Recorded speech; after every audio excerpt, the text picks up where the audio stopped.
Hello everyone and welcome back to my channel. All right y'all, so it's February. It is the season of love. Love is in the air, although, you know, we should be celebrating our loved ones all year round, but with Valentine's Day this month, this is something that is really being talked about a lot more. So in today's video, I will be sharing with you all some relationship tips, things to look out for, things to keep in mind, and this will be based on, you know, my own personal experiences and also a lot of things that I even share with some of my clients as a therapist. So without further ado, we're gonna get right on into the video.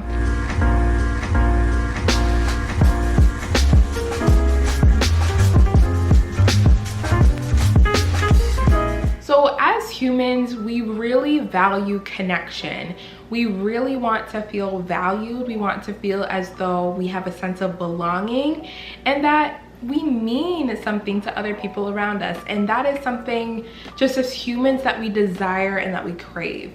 And alongside some of those desires, it's also really important to look out for ourselves and actually assess the relationships that we're pursuing, that we're currently in, and really determining whether or not they're beneficial for us and for our well-being in the long run. So here are some red flags and green flags to look out for. Before I get into the green flags, I'm gonna start off with the red flags just because let's end this video on more of a positive note and start with some of those bad things first.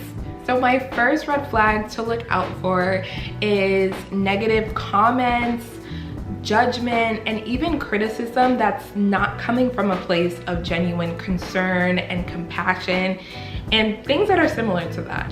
In my own personal experience, I have had partners in the past really discourage me from certain dreams and really downplayed some of my capabilities. Over time and as I've gotten older, I've really had to unlearn and relearn a lot of these different things and increase my own positive self-talk for myself because I didn't realize how much I internalized all of that information and that judgment and those negative comments that I was receiving from partners because I honestly thought that they genuinely cared about me and genuinely cared about my well-being when I was in the relationship.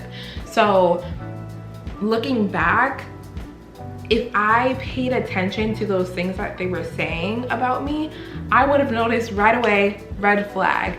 So it's important to discern whether or not someone is actually trying to help you improve and genuinely concerned about something, and that's where their criticism and critiques are coming from, or if they're really trying to downplay you and just be negative and fill your thoughts and beliefs with all of that negativity. So look out for the way your partner speaks to you and also speaks about you to other people. My second red flag to look out for is when your partner is pressuring you to do things that you do not want to do.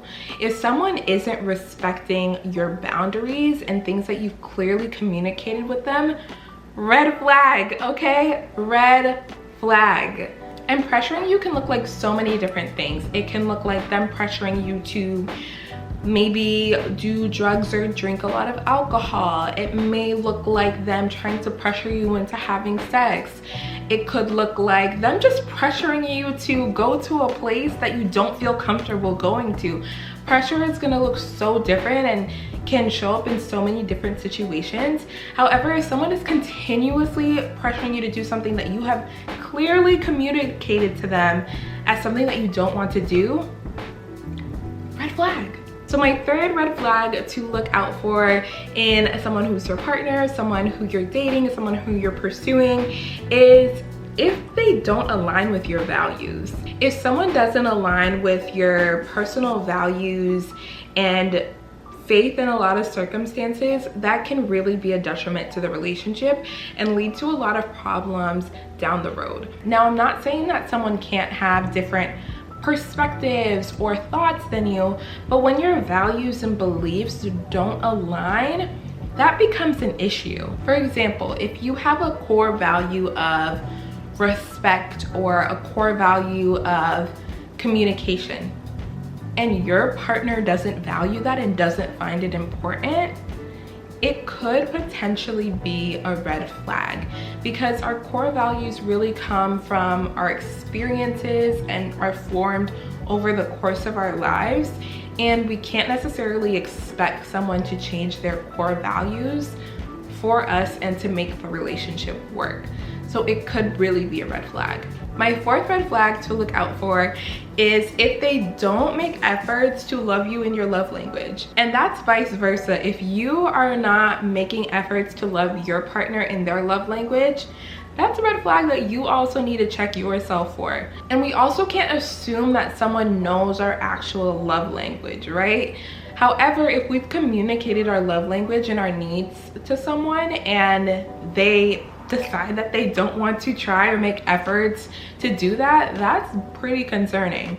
Because then you'll end up feeling probably frustrated or even resentful of your partner that they're not making those efforts and trying to meet the needs of your love language. As much as we want our partners to meet our love language for us, we also have to put the efforts in to meet our love language for ourselves. So if you want more tips on how to love yourself better in your own personal love language, be sure to check out my How to Love Yourself Better in Your Love Language video that I will be sure to link in the description box below. So my fifth red flag for today's video is if someone doesn't do special things for you. They don't try to do special things for you. And if they do, it's because you nag them, you push them to do it, or even you plan to do it yourself. So for my ladies out there, the "if he wanted to, he would" saying that we hear a lot, it is so true. If he wanted to do those special things, trust me, he would, and you wouldn't have to force him or coerce him or do it yourself to make it happen. And I'm not saying that special things have to be super elaborate, but they should be really thoughtful, and they can be even small scale to make your partner and remind your partner that you're thinking about them and that you care about them. So when my current partner and I started dating, he would do these elaborate things that honestly I thought were really wild. It made me a little bit uncomfortable at first, and my uncomfortability was coming from a place of, I have not experienced this before. I realized that I had been in relationships in my past where I was forced to lean into my masculine energy. I was forced to take on some of those things because my partners at the time weren't doing that and weren't contributing to the relationship in that way. And now I'm really learning to lean into my feminine energy and really allow my partner to do some of those things.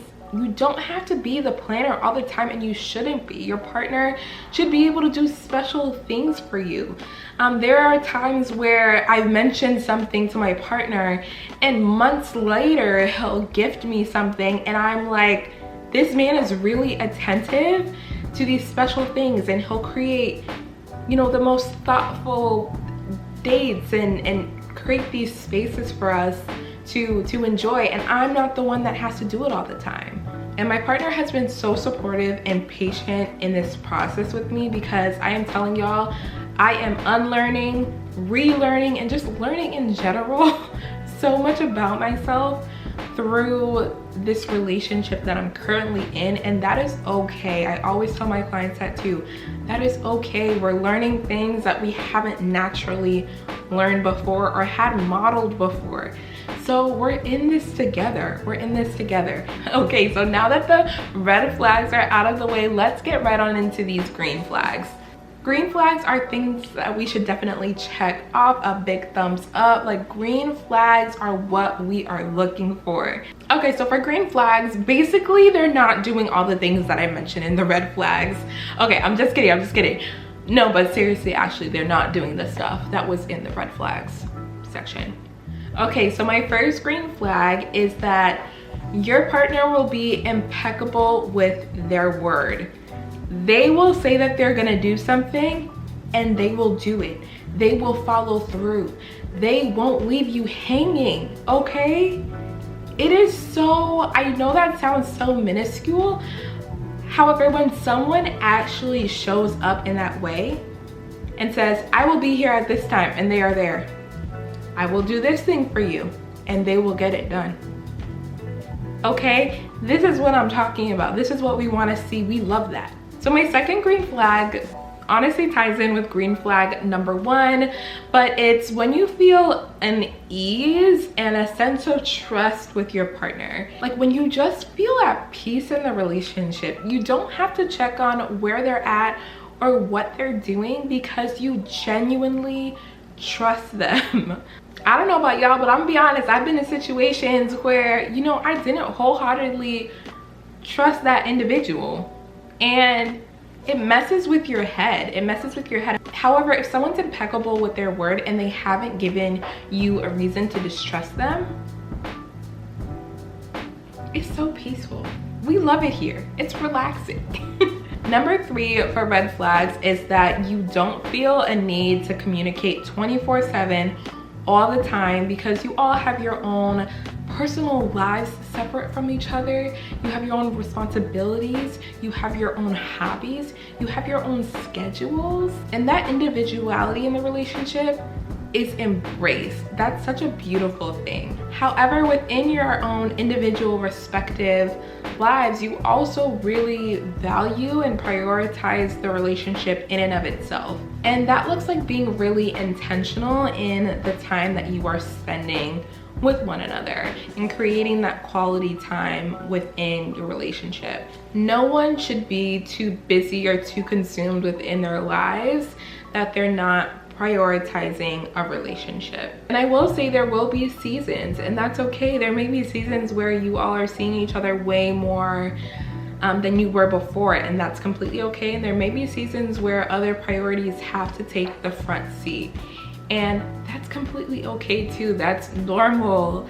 It's all about ebbs and flows, and that's really how life goes. My 4th green flag is when your partner has really clear and solid goals for your future together, and also for themselves individually outside of the relationship, and they're actually taking strides to achieve those goals. If your partner is not shying away from those types of conversations, that's really big and really important. However, it might be a red flag if it's your second date with someone and they're saying all of these things about your future and having a house and having kids and you hardly know this person. Okay, potential red flag. Maybe that's like a pink flag. Okay, maybe it's a red flag. That's kind of weird. However, if you all have been getting to know each other for some time now and they're communicating some of those things to you, and be mindful of their language. If your partner is saying things like, when we do this, we, like using we, us, those types of words when mentioning their future, that's really valuable. Number 5 is also a great green flag, and that's when they involve you and introduce you to their family and their friends. And in that same breath, you also feel comfortable doing the same exact thing. You feel comfortable bringing them around your friends and your family and the people who mean the most to you. Growing up as a young Haitian girl, introducing my partner to my family or my friends is never something that I took lightly, and it was very serious. I remember there was one time I was introducing one of my previous partners to my family. I was so nervous and so anxious about introducing them. It was ridiculous. Like, I was just trying to give them pointers, heads up, all of these certain things, and it didn't feel natural. Like, I was so scared because probably in the back of my mind, I knew there were probably red flags that my family and my friends would point out and be like, hey, we see that doesn't look too good, red flag. Or, I don't like the way they said this, I don't like their intentions with you, all of that. And I don't know if I was ready to face that reality. So I think that's also where a lot of my nerves came in, because I really wanted my family to see how I viewed my partner at the time, the way I viewed them. Like, I wanted them to see them in a positive light. However, There was a stark difference in introducing my current partner to my family and friends. It came so natural. I was not worried. I was like, okay, I mean, I was a little nervous. You're gonna be a little nervous, obviously, but it wasn't this anxiety that was just overtaking me, anticipating this happening. I was way more relaxed and I just felt at ease because I knew this person cared about me and valued me, and I knew my family would honestly love them. And my partner was not shy about bringing me around all of his family and friends pretty quickly too. So definitely a green flag. Just a bonus green flag in here: if they validate your feelings and emotions and don't criticize you for them, don't minimize your feelings and emotions, that is a huge green flag, and we also love to see that. All right, so those are all of my red and green flags for today's video. I want to know what some of your personal red and green flags are in relationships. Be sure to drop them in the comment section down below, or be sure to share them with me on my social media platforms. I'm on Instagram, TikTok, and Twitter, all at As Told by Brandy. And be sure to like, comment, and subscribe if you want to see more sit down girl chat videos like this of me on my channel. And I'll see y'all in my next video. Bye, y'all.